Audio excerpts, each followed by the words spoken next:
Hey, welcome back to the Uncommon Wealth Podcast. Today I'm joined by someone many people in the multifamily investing world already know. Brad Sumrok is one of the most recognized apartment syndication educators in America. He's helped thousands of investors transition from single family investing into larger apartment acquisitions and commercial real estate. And what's interesting about Brad's story is that he didn't start in real estate, started as an engineer. He built a successful corporate career, then eventually made the leap into multifamily investing, syndication, capital raising, and education. And today, we're going to talk about what it really takes to build wealth, what most investors misunderstand about commercial real estate, and perhaps most importantly, what happens after you become financially successful.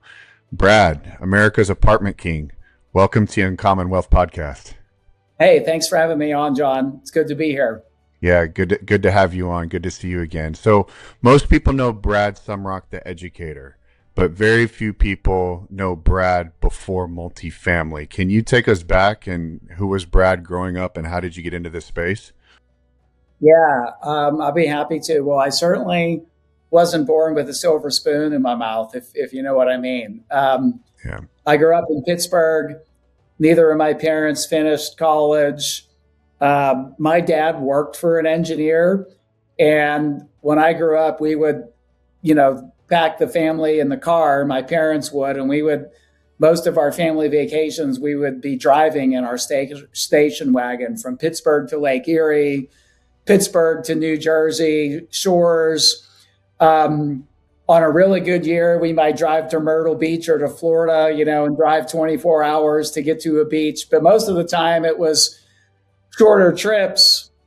And I remember one summer we were going to Lake Erie and my mom leaned over the back of the seat as my dad was driving and said, "Your father's boss makes 80,000 a year.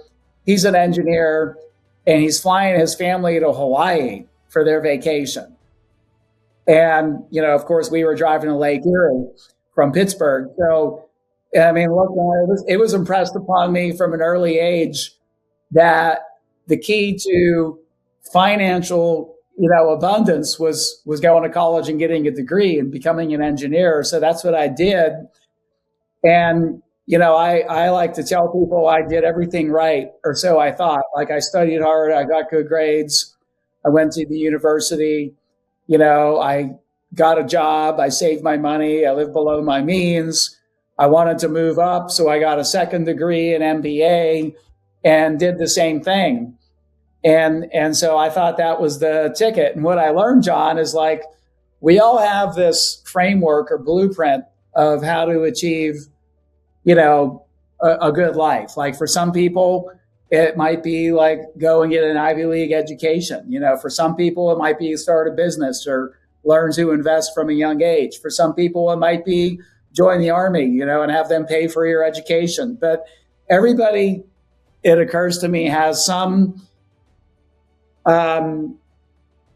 framework that's passed down to them by their parents, their grandparents, or somebody influential in their life. And maybe not everybody, I know there's a lot of people out there that might have grown up in an orphanage or whatever, and all they're looking to do is survive.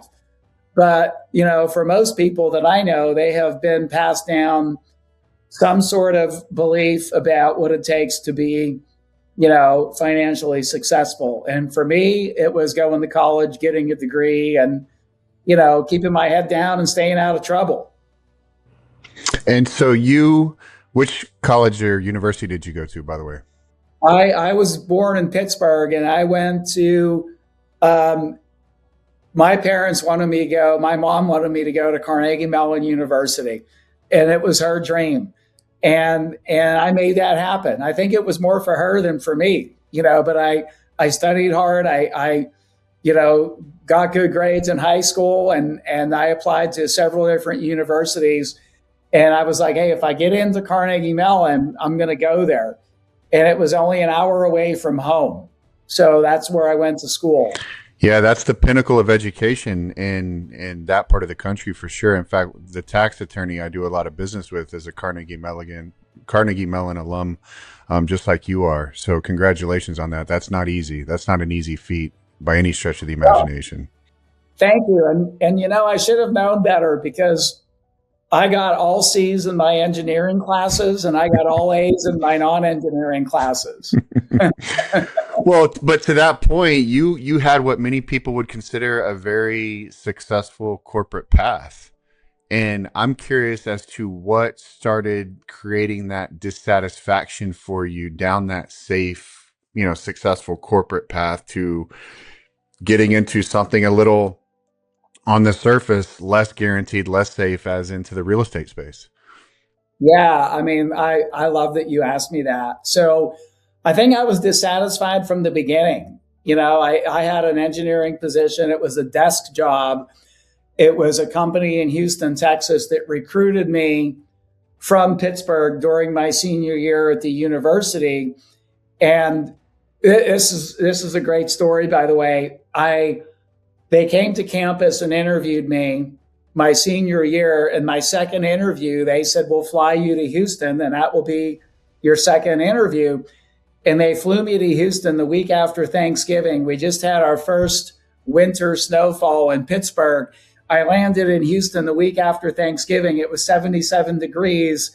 I got out of the airplane. I said, if I get a job here, I'm taking it. Like I had never seen it. And Houston was like a whole other world, like huge highways and, highways stacked over each other at the intersections and traffic and tall, shiny buildings and lots of space and big houses. And I'm thinking, man, like I've never seen a place like this. Now, keep in mind, I didn't travel much, when I was young. I wasn't one of these kids that, like I said, wasn't born with a silver spoon and I had never left the country.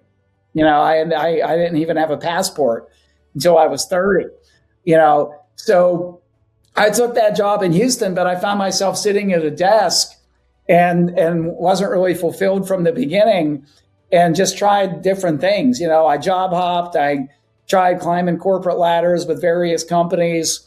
And I remember this. I had a boss that told me one time, he's like, Brad, you're not going to amount to much here at this company. Mm-hmm. And I said, why not? And he goes, well, every day when you come in on time, I'm already here for an hour or two. So like you don't come in early. And he goes, every day you leave at 5 o'clock and I'm here another hour or two and you don't stay late. And you go out with your friends every day for lunchtime and you take an hour or more every single day. And you take all your vacation. We give you 3 weeks vacation. You take every single day. And I thought about it and I thought, I don't want to be like you. Like, I don't want to come in early, stay late, work through lunch and work through all my vacation as like some sort of badge of honor, And I was also laid off once due to corporate resizing. And I was actually fired once, like fired, not just laid off, like fired, like Brad, you suck. We're firing you. And I was in a sales position at that time. I had transitioned from engineering to account management with various career moves. And I was the third best salesperson in the company. And then 6 months later, I got fired because I had nothing in my pipeline and I had nothing in my forecast to bring in. So what I learned, John, is that like you could go from like, President's Club vacation and, I was in the top 5 salespeople in the company to being out the door. Yeah. By the way, where in Houston did you live? I'm in Houston. That's home for me. Well, when I first moved there, my office was in Greenway Plaza. Yeah. Yeah. Off of 59. Yeah. Yep. So I lived in various places because I lived in Houston for more than a decade. Okay. Very cool. And now you're up in Dallas, right? Yeah, well, I moved to Dallas and then Tampa, and now I'm living in Miami Beach. Oh, you're in Miami now. Okay. I think I remember that. You have an event coming up soon in Dallas. Is that right? I do. It's this weekend. Yeah. That's right. That's what I remember seeing. So where did the first real estate deal come from? Like when you were in that career journey, you moved from engineering to sales, doing the corporate hot seat, jumping around because either you wanted to move or they wanted you to move. But where did real estate start to integrate or become that opportunity that you started looking at? Well, it was when I lost my job for the second time. And I was laid off, and then I got fired for not having anything in my pipeline. So at that point, something shifted. And, fortunately, I was still young enough to like get another job at a equal income. So I was like, okay, I'm going to get another job, but I got to find something else to do. So I got another job in sales and account management. I was a global account manager for a software company. But at the same time, I'm like, I can't count on this to be, my forever career anymore. I got to do something else. And I actually thought about getting a law degree because that was my framework. It was like, okay, I got, let me go back to school part-time, get a law degree, and I'll have more security and make more money. And I started preparing for the LSAT exam. True story. And at the same time, somewhere in the year 2000, the Rich Dad Poor Dad books and the cash flow quadrant books hit the bestseller list. And so I used to go to Barnes and Noble and see what was on the nonfiction bestsellers. And I was an avid reader. And so I read Rich Dad Poor Dad. I read the cash flow quadrant. I had new ideas about what it means to earn a living. If you remember in the cash flow quadrant, if you read that book, he talks about ESBI, employee, self-employed, business owner, investor. And I realized my whole life, John, I was in the E quadrant, and he talked about the pros and cons of each of these, of each of the four quadrants, ESBI. And I realized I wanted to be a business owner and investor, and nobody ever taught me that. So then I sought out real estate investing education. I remember listening to Kiyosaki, Jim Rohn, Tony Robbins at that point, because I became a seeker of personal development. And somebody said, I can't remember which one, but somebody said something that stuck with me forever. And he said, formal education will get you a job, like the kind of education you get from universities and getting degrees, it will land you a job. But specialized education, like the kind you get from going to weekend seminars and conferences and masterminds, that can earn you a fortune. And so I went to a real estate investing seminar back in 2001. And that's how I got started. I learned the fundamentals of real estate investing. And I actually bought their mentorship program. And I remember I went back to work Monday, and my friends at work were like, how was that seminar? And I didn't tell anybody. They already knew I paid $500 to go to the seminar. I didn't tell them I bought a 5-figure coaching program because I thought they were all going to make fun of me. And honestly, I was a little nervous about it. I'm like, hey, is this real? Is this going to work? Did the guy just steal my money? But I followed their program, and my first property I ever bought was a 32-unit building. It wasn't a single family rental, a twoplex, a fourplex. It was 32 units. Just jump right in. Yeah. And so what terrified you most about making that transition then? Well, see, so a couple things to comment on. I still had my job. So, I knew, and I put, a considerable amount of my own money down. Okay. But, I was nervous about it, but I was always like, hey, I'm young, I'm employable. I'm making like 10 to 12 grand a month from my job. I'm not going to quit my job to buy this 32 unit deal. And I have a real estate coach that can help me if I need help. So, there's risk in everything that you do. But if you surround yourself with a community and with mentors that have more experience than you do, you can mitigate some of that risk. And that's what I did. That's been the secret to my success story my whole life, is I found people ahead of me in whatever it is I wanted to achieve. And I basically hired them to coach me. I love that. And looking back now, what do people underestimate about making that leap from employee to entrepreneur? Well, what do they underestimate? Let me think. Well, number one, some people some people will come to me and say, Brad, I want to follow in your footsteps. So I quit my job. So now I could be a real estate investor. And I'm like, oh shit, go get your job. Like, don't quit. Look, Yeah. it's all in the Kiyosaki book. You can quit your job when your income from your investments meets or exceeds your income from your W-2. Okay. Because now, like, why quit a $10,000 a month job and now you're making zero and you're bringing in zero. And now you're under constant stress and anxiety to hurry up and find a deal. And that stress and anxiety could lead you into a bad deal or to just charge fees. Like I like to make money on the deal. I don't teach people to make money on acquisition fees and management fees. It's like, make money on the deal. You know, if the deal performs, get a cut of the deal, get a cut of the upside.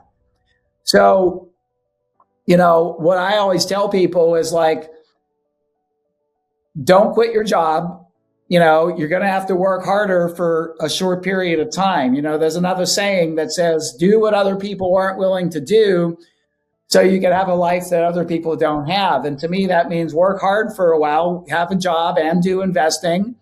And it might require you to have a job during the day like I did and do investing on the evenings and weekends. And it impacted my social life, you know.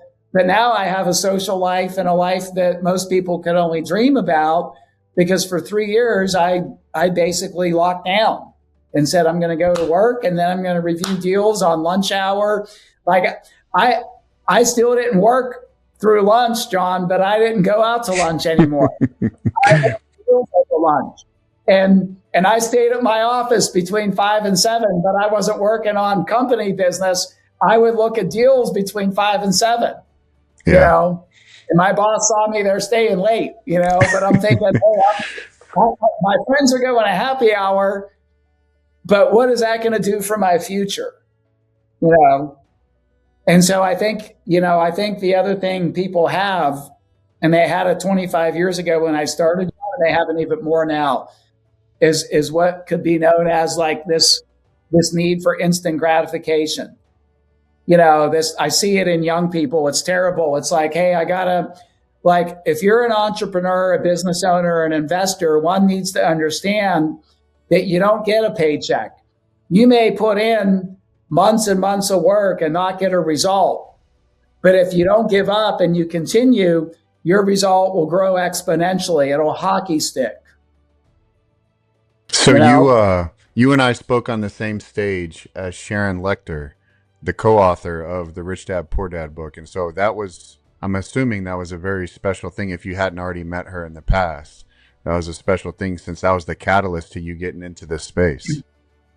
Yeah. You know, what's interesting is I've always credited Robert Kiyosaki, and I've gotten to know him personally, and I've, hung out with him and went to some of his events. And I'm not going to say we're best friends, but we're closer than most. Yeah. He knows me. I have his phone number. Like every now and then I'll get a text from him or whatever. But yeah, I just never had the opportunity to meet Sharon. And so I met her in Puerto Rico, and it was a cool experience. In fact, if you remember, because you were in the room, the night before I spoke, I got a picture with her. And when I tell my story in my presentations, I would always credit how I read Rich Dad, Poor Dad. And that was the thing that shifted my mind. Mm-hmm. And so it was cool because I had a picture of me and Sharon, and I said, hey, normally I'll talk about Robert Kiyosaki and how his books changed my trajectory of my life. But today I want to give credit to Sharon Lechter. I do remember that. Yeah, that was a very cool moment. So one of the questions I have is, why apartments instead of other asset classes? Well, look, now that I do apartments, I can answer that question, but I want to go back to like how I started. Okay. I did not study 27 different asset classes. Okay. This is another thing that people get stuck on. They're like, well, I want to do real estate, but I don't know where to start. Like, should I do single family, multifamily, short-term rentals, arbitrage, self-storage? Like, what should I do? And I got to learn all the different strategies. And I'm like, no, you don't. Like, pick something. Like what resonates with you? you know? And so what I did, John, is I went to this 2-day seminar. They only taught two strategies. They taught buy and holding single family rentals and buy and holding multifamily rentals. And out of the two, I picked multifamily because they gave us criteria. They were like, if you're in this bucket, do single family. If you're in this bucket, skip over single family and do multifamily, and it was based on how much money you have to invest and how many units you could buy in one transaction. And so I didn't say, well, wait, like what about self-storage, commercial? Like we didn't have Airbnb back then, but where I'm going with this is you got to pick a vehicle. And now that I'm in multifamily, I could tell people like, well, if you have 100 units, there's lower risk than one unit. Like if 100 units, you could have 10 people move out and you're still at 90% occupancy. If you have one single family home, you go from 100 to 0. The banks like multifamily buildings, you could get better financing, lower interest rates, better terms, more loan dollars, and non-recourse debt. The management companies like to run, 50, 60, 80 units and up. And I learned that when I went from owning 32 units to 250 units. Like it's much easier to if you could raise the money to buy 250 units and manage it with a professional management company. Like you're buying a business. You buy 20 units, you're mom and pop in it, or one unit. So, I could go through the risk profiles, how you get better debt, how you get better management, how you have better economies of scale for multifamily than, but look, I haven't done every single asset class. There's also like valuation models, like how are apartments valued by cap rate as opposed to, other asset classes that are valued differently. So, to me, there's a lot of, and then of course, supply and demand, and we're becoming more and more of a renter nation, where the median price of a single family home in our country in some markets. And I'm not talking about California and New York. I'm talking about like landlord and business friendly markets like Dallas, Atlanta, Tampa, Nashville, Charlotte, Vegas, Phoenix. You're looking at a single family home that's $400,000, which requires a down payment, a high credit score. Your PITI is on that house is going to be, and for the listeners, that's principal, interest, tax, and insurance. It's going to be much, much higher than renting like you could go rent an $1,800 a month apartment with no down payment. There's a big gap in affordability. So as affordability becomes more and more of an issue in our country, the demographic shift is favoring renting.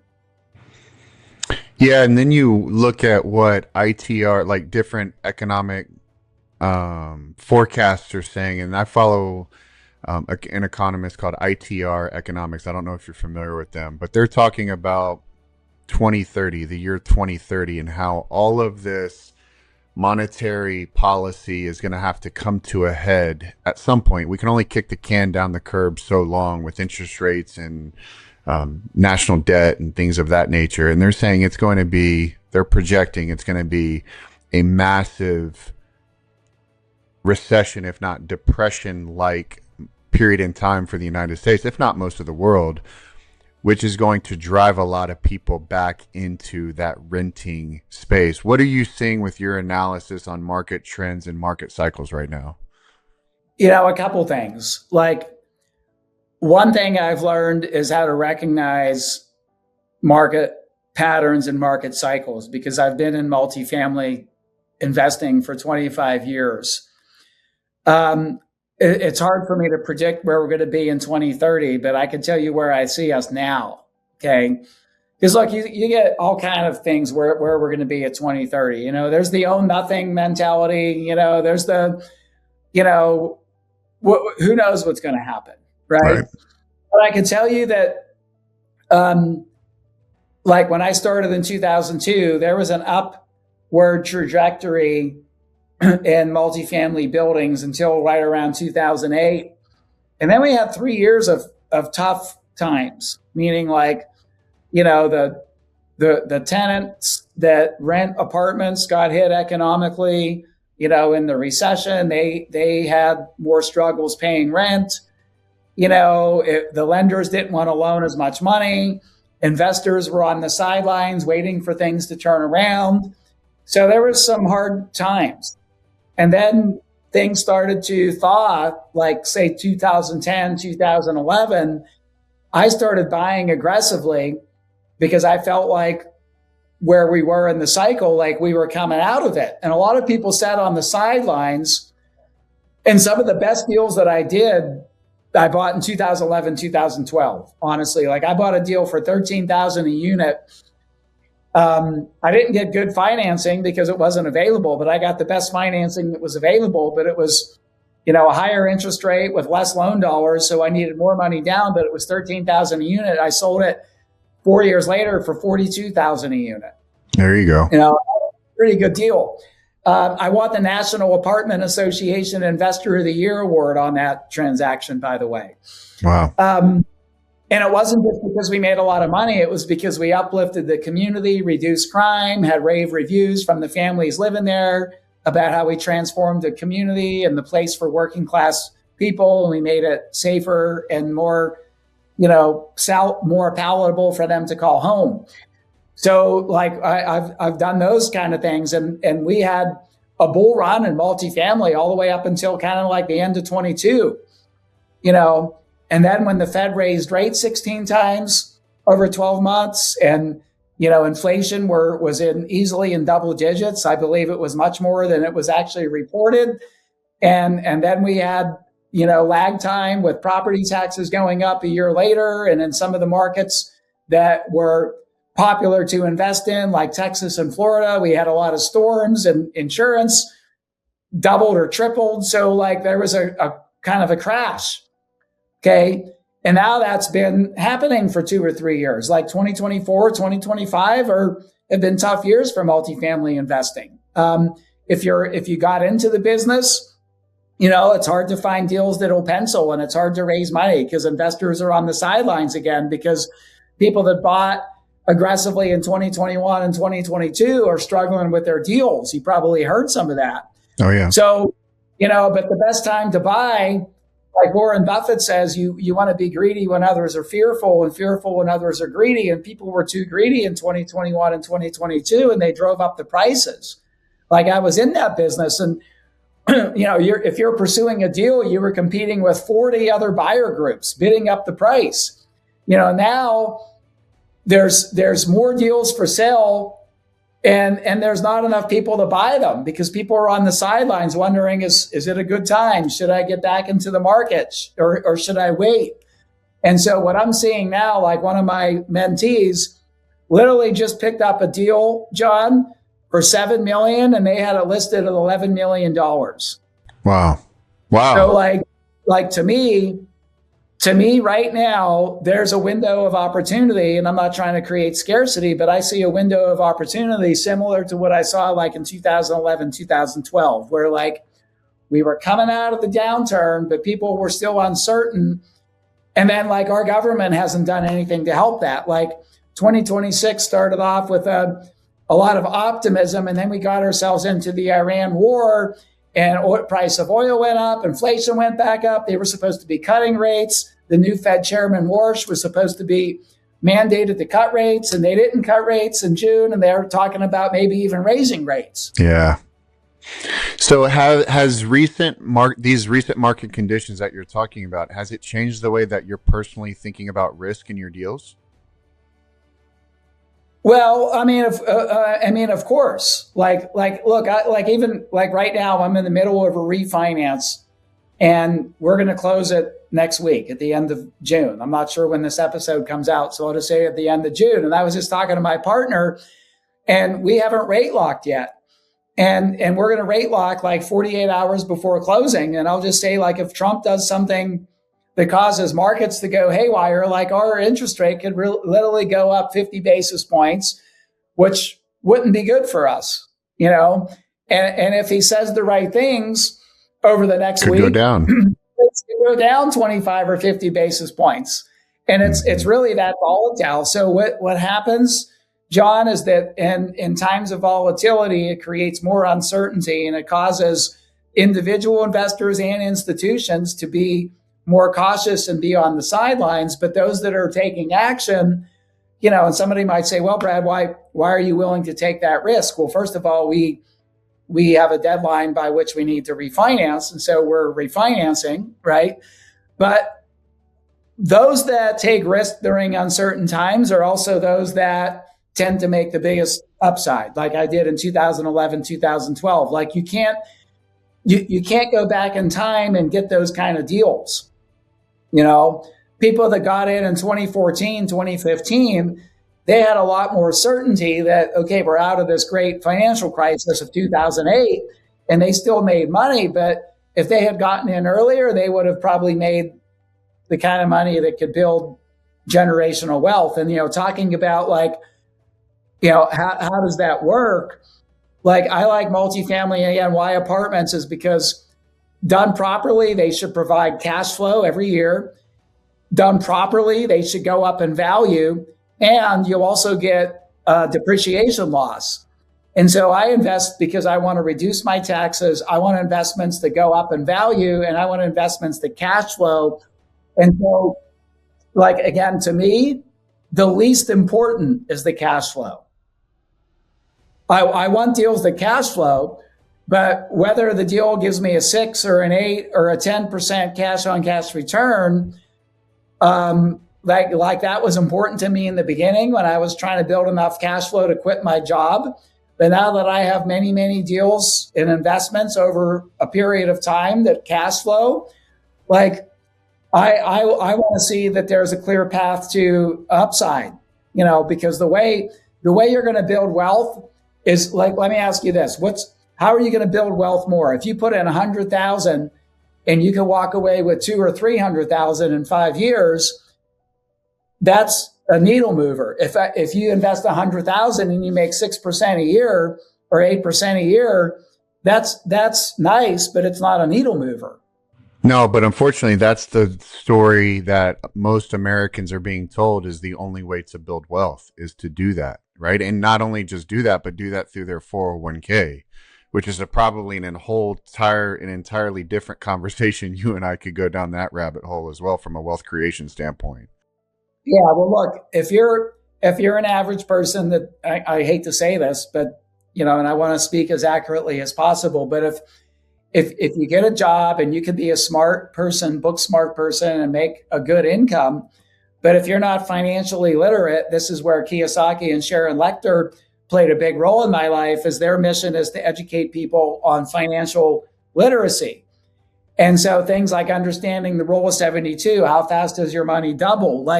I went through 20 years where I was able to double my net worth every 5 years. If it's $1 million, then it'll be 2 million. And then 2 million turns to 4, and 4 turns to 8, and 8 turns to 16, and 16 turns to 32. And I was able to do that. Imagine being able to do that consistently over 2 decades. Yeah. As Powerful. opposed to making 4 or 5% on your money. So when your net worth grows substantially, let's talk about that. When your net worth starts to grow substantially, when does the game change from wealth creation to wealth preservation? I love that question. And this is different for everybody, but I'm just going to tell you my personal belief, and I've heard Grant Cardone talk about this a little bit. I think in order to have a super, super secure, say a secure retirement, whatever retirement means to you, is it 60, 70, 80, whatever, let's say when you stop generating income based on your work and the only income you have is your investments. Okay. If you have 10 million and I know it sounds too good to be true, but you can make 10% on 10 million. I do it now. And it's not through having money in the bank, and it's not having money in apartment syndications. It's having money with, large companies that you need to be a qualified purchaser to have access to, which is a level beyond accredited investor. But these kind of people have access to investment funds that could produce, it's not risk free, but they could produce 9 to 12% annually. Okay, so like if you have $10 million, you could generate $1 million a year, live very comfortably, and not disturb your principal. Okay, if you have 5 million, then maybe you could, do half of that. So like to me, that's the minimum. Like you need to have 5 million.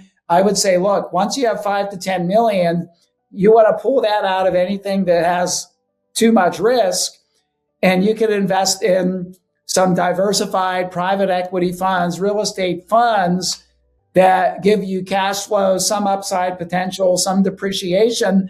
But I can also tell you that, so like rather than invest, let's say you have, $1 million to invest. If you invested in one deal, like one apartment syndication, that deal could be a home run or it could not be a home run. If you invested in a diversified fund that owns 87 apartment buildings, like which is where I have some of my money now with some of these bigger institutions, my upside is limited, but my downside is limited, right? So for me, it was around that $10 million net worth mark where I said, hey, I'm going to take out some of my money when I sell some of these properties. I don't need to keep reinvesting the proceeds into a deal, and I still have a lot of my net worth in specific deals, by the way. But I took a lot out and I put them in something that I would consider to be more secure, where I have less risk, because like if I'm in a fund with 87 properties and one deal goes bad or underperforms, I don't lose all my money, But again, I probably won't have as much upside because, I got my money allocated across 87 different properties in a lot of different markets. So being in a diversified fund reduces my downside, but it also limits my upside. And I think hopefully I answered that question. But you need to be at a point of, 5 to 10 million. And that's going to be based on an individual person. Like some people might be like, oh my God, like I couldn't live on $500,000 a year. Like if you have 500,000 of income off a $5 million investment, but other people would be like, oh my God, that would be a dream.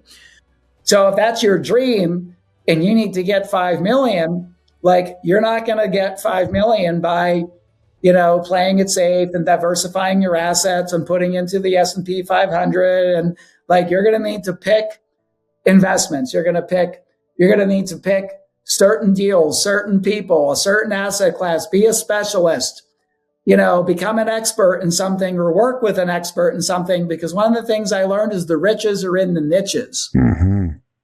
And another thing I heard is if you want to make specialized kind of money, you got to be a specialist. If you want to make general kind of money, be a generalist. So in the beginning, you got to specialize, double down, be an expert or have access to experts and take on a little bit more risk, but be good at picking your deals and your partners.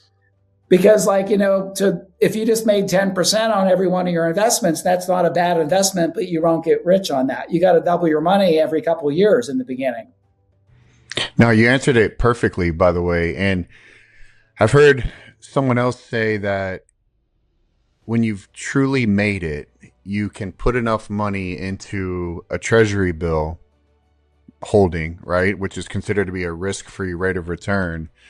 And right. When that spits off enough money for you to live your life and pay all your bills in that one treasury bill account, then you've kind of fully reached financial independence, which is kind of another level to where you said, you've put your money in, earning that 10% per year, generating that income that you want off of that. But, you're both kind of saying the same thing, just from a little bit different lens of a risk tolerance perspective. But my question is, what are some of the biggest mistakes you've seen successful investors make after they've started making money and started winning financially? Well, I think the biggest, the way you phrased that question to me, that's a very obvious answer, and it's completion. It's a combination of believing that you can't lose, like the Midas touch, and or just being complacent, and I've seen it happen too many times, unfortunately. Like, people win, win, win, and then they hear the song, all I do is win, win, win, win, win, win, win, and they come out on stage, they think they're a rock star, and and they just have this belief that like every time I've done a deal, John, I have a little bit of nervousness saying, is this the deal that's not going to go well? And people are surprised to hear that. And my answer is I wouldn't invest with somebody that was oh yeah, I have no concerns. There's no downside. We're just going to knock this out of the park. And obviously you want to have a confident investor, but if I'm investing with somebody, I want to know, hey, well, what's the downside? What are the things that could go wrong? And I want someone to be honest with me and say, hey, here's our projections and here's where things could be off. And if a bunch of these things happen all at the same time, we could, we could have, a distressed situation where we need to raise more money or whatever, because that's the reality, So I think that complacency and overconfidence you want to be confident, but not overconfident. How has your thinking about taxes evolved over the years? Tax? Yeah. Yeah. Well, my first real estate mentor told me the story. He said, Brad, there's 4 kinds of millionaires. One is a net worth of $1 million on paper. That's your net worth. 2 is you have $1 million liquid. That's a whole different ballgame as having $1 million liquid. 3 is you make $1 million a year. And 4 is you pay $1 million in tax. And I hit the first 3 and I almost hit the 4th one. And I remember I was speaking and I was sharing that story that I was so close to being the 4th type of millionaire.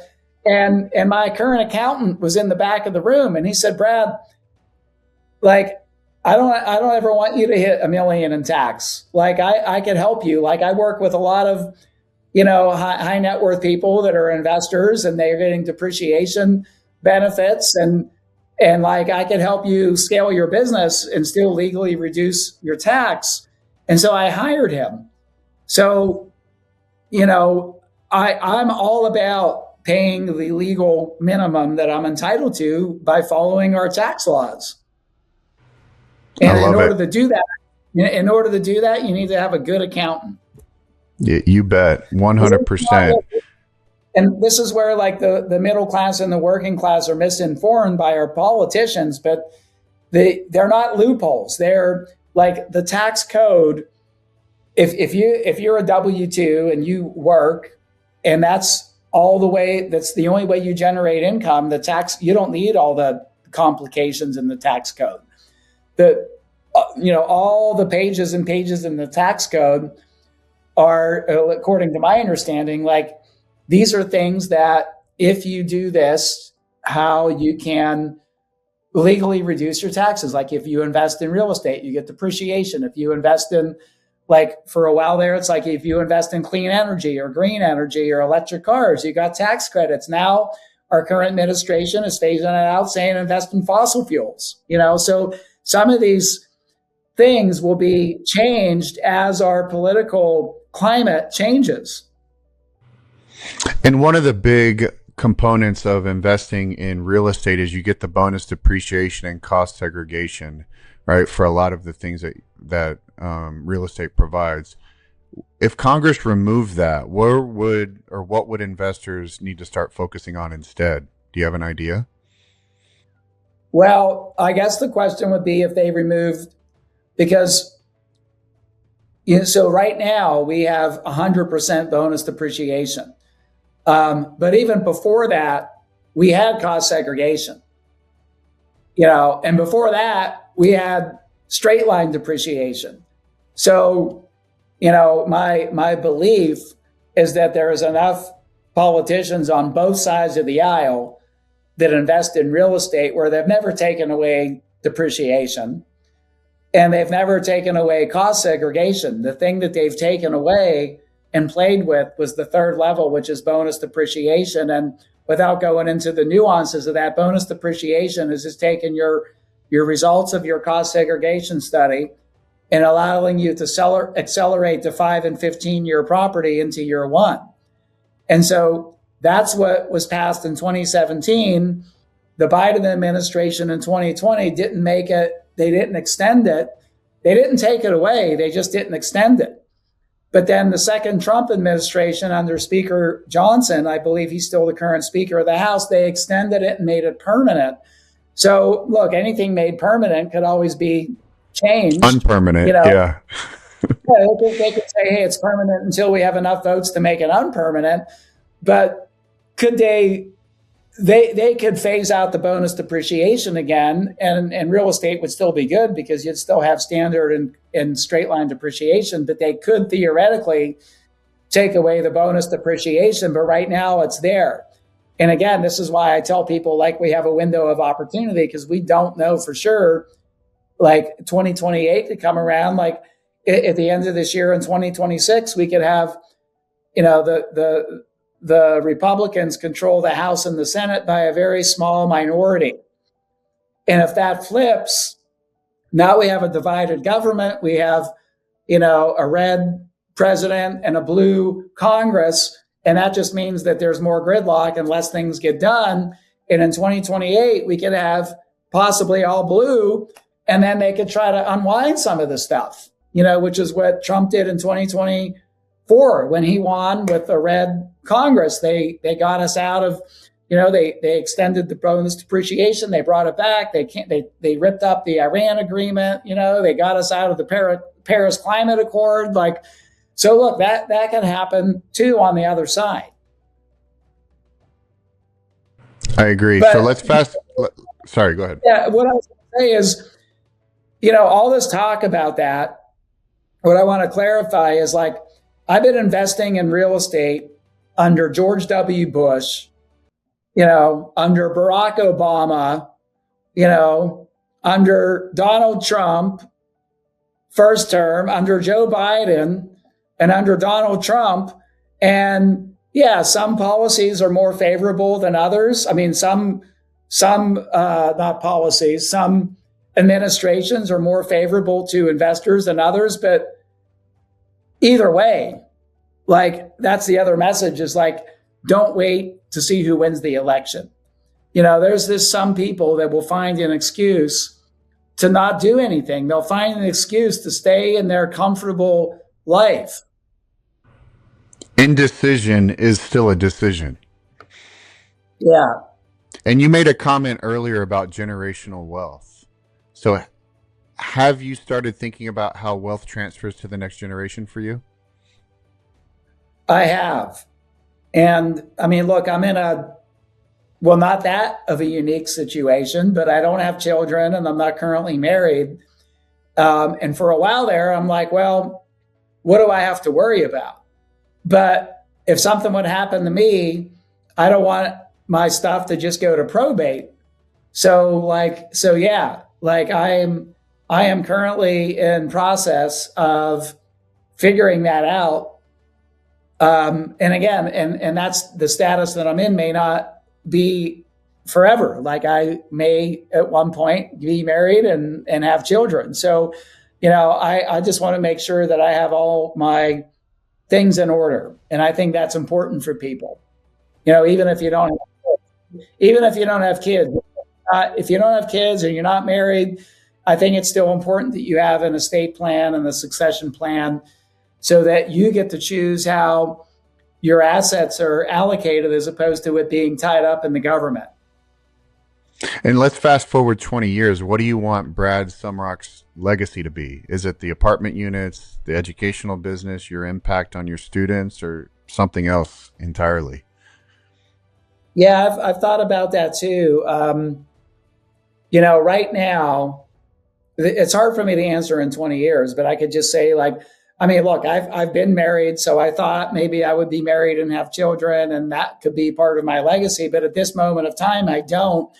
So what I share with people, and I'll share with you in the audience, is that my legacy is the people that I could influence. And right now, the major sphere of influence I have are the people that become my clients and my investors. They take my trainings.